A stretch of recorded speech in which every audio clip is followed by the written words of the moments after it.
Halo mahasiswa peserta mata kuliah ekologi dan sistem peramalan hama kelas PLT 2. Kali ini kita akan melanjutkan kuliah kita yaitu pertemuan ke-14 dan ke-15 dengan topik strategi antisipasi dan adaptasi dampak perubahan iklim terhadap OPT atau organisme pengganggu tanaman.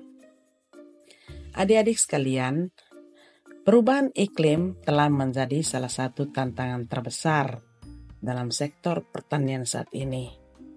Dampak perubahan iklim seperti cuaca ekstrim, serangan hama, dan penyakit tanaman dapat mengancam produktivitas dan keberlanjutan produksi tanaman.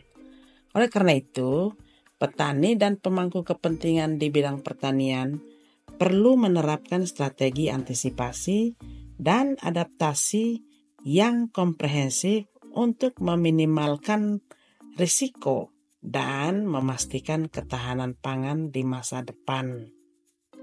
Adik-adik sekalian, pemantauan dan peringatan dini terhadap organisme pengganggu tanaman, hal yang perlu kita perhatikan yang pertama, sistem deteksi dini.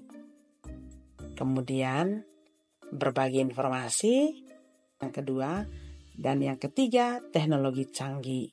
Pada sistem deteksi dini ini, kita harus membangun sistem pemantauan dan peringatan dini untuk mengidentifikasi tanda-tanda serangan organisme pengganggu tanaman sejak dini.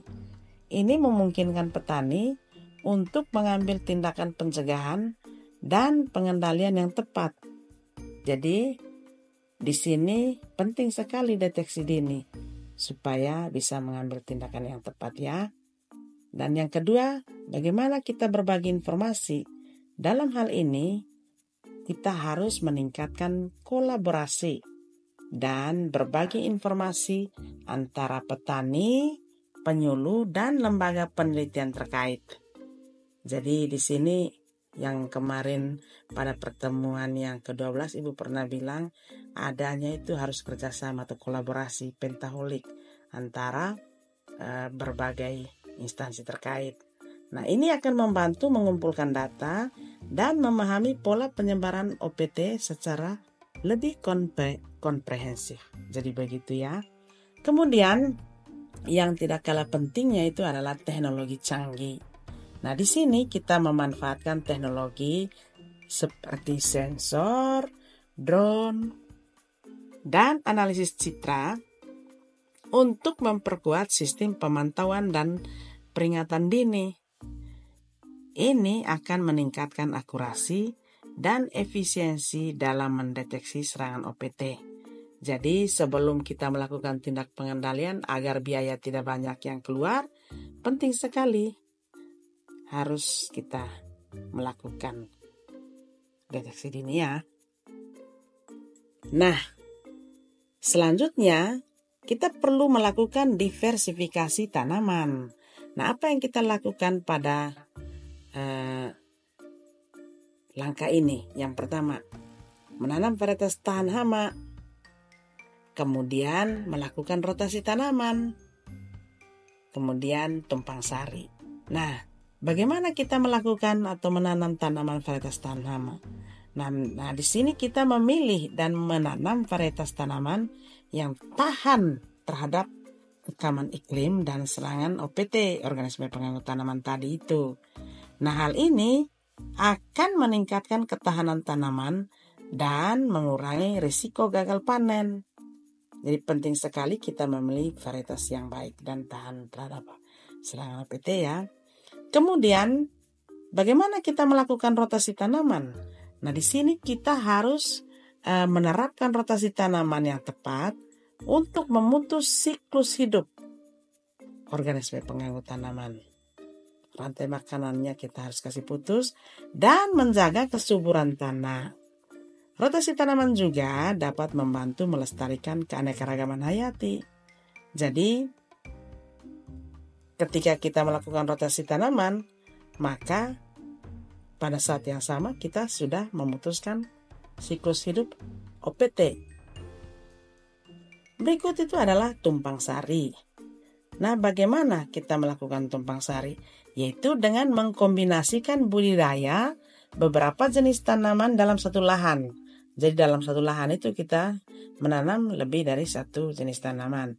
Tumpang sari dapat meningkatkan resistensi terhadap OPT dan memanfaatkan sumber daya alam secara efisien.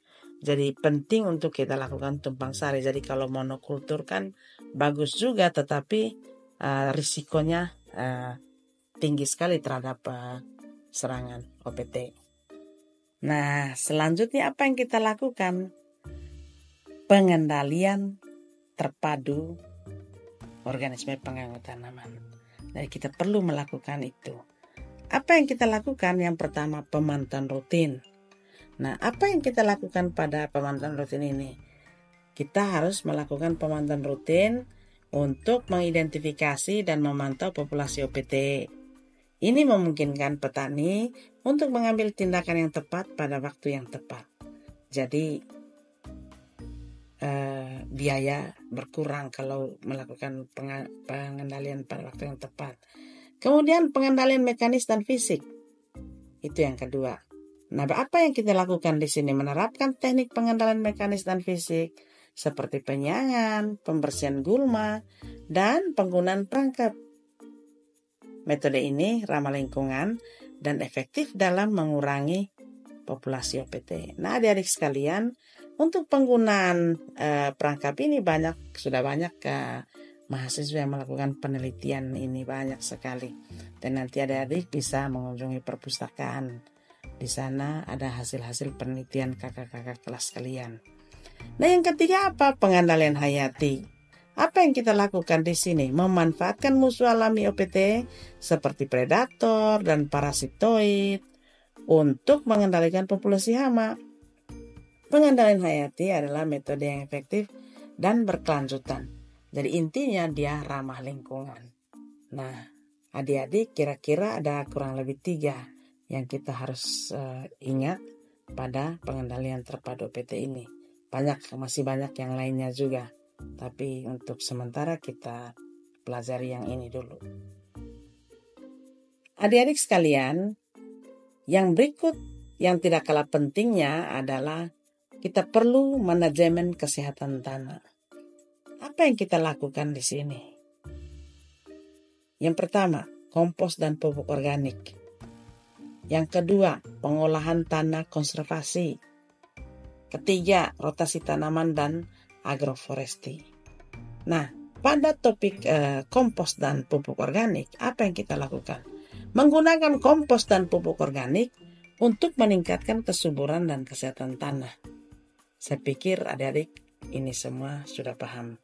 Ini dapat mendukung pertumbuhan tanaman yang kuat dan meningkatkan ketahanan terhadap serangan organisme pengganggu tanaman. Kemudian yang kedua, pengolahan tanah konservasi tadi.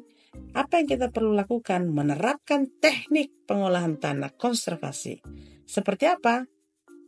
Ya, seperti tanpa olah tanah dan pertanian konservasi untuk menjaga struktur dan tekstur tanah yang baik. Hal ini dapat mencegah erosi dan mempertahankan kelembapan tanah tentunya. Berikut itu adalah rotasi tanaman dan agroforestry. Nah, di sini kita menerapkan rotasi tanaman dan sistem agroforestry. Untuk apa? Untuk melestarikan kesuburan tanah dan kesehatan tanah yang tadi itu dalam jangka panjang. Nah, praktik ini dapat meningkatkan keanekaragaman hayati dan ketahanan terhadap OPT. Keanekaragaman hayati ya perlu kita pertahankan. Nah, adik-adik sekalian, yang perlu kita lakukan lagi itu adalah adaptasi varietas tahan iklim. Nah, ini penting.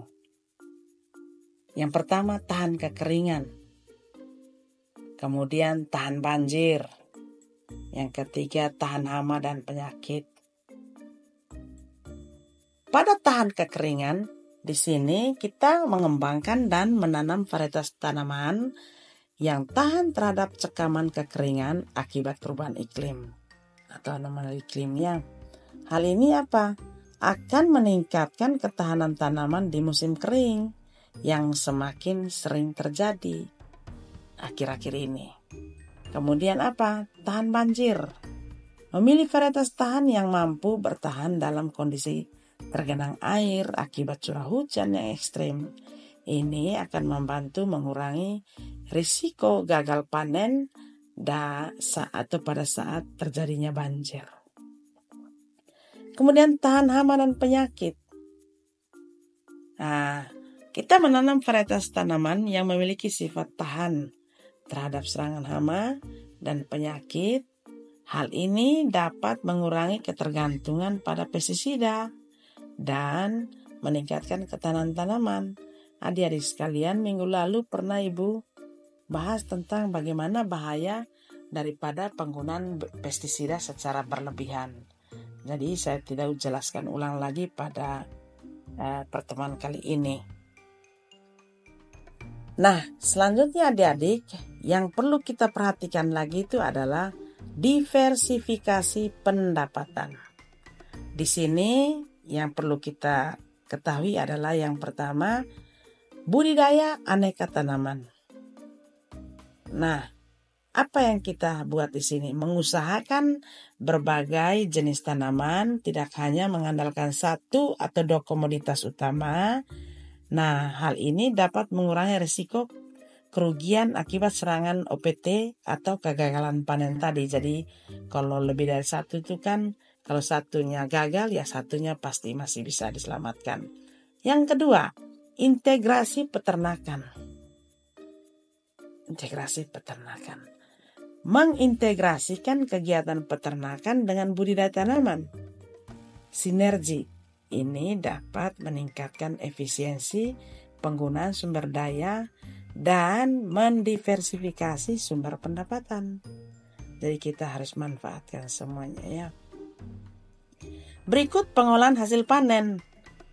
Melakukan pengolahan dan nilai tambah terhadap hasil panen seperti pembuatan pupuk olahan. Ini dapat meningkatkan pendapatan petani, juga mengurangi risiko akibat fluktuasi harga komoditas. Adik-adik, sebagai akhir daripada topik kita kali ini, perlu kita lakukan kemitraan dan akses pembiayaan. Nah, apa yang kita buat di kemitraan itu? Kita membangun kemitraan strategis dengan berbagai pemangku kepentingan seperti pemerintah, industri, dan lembaga penelitian.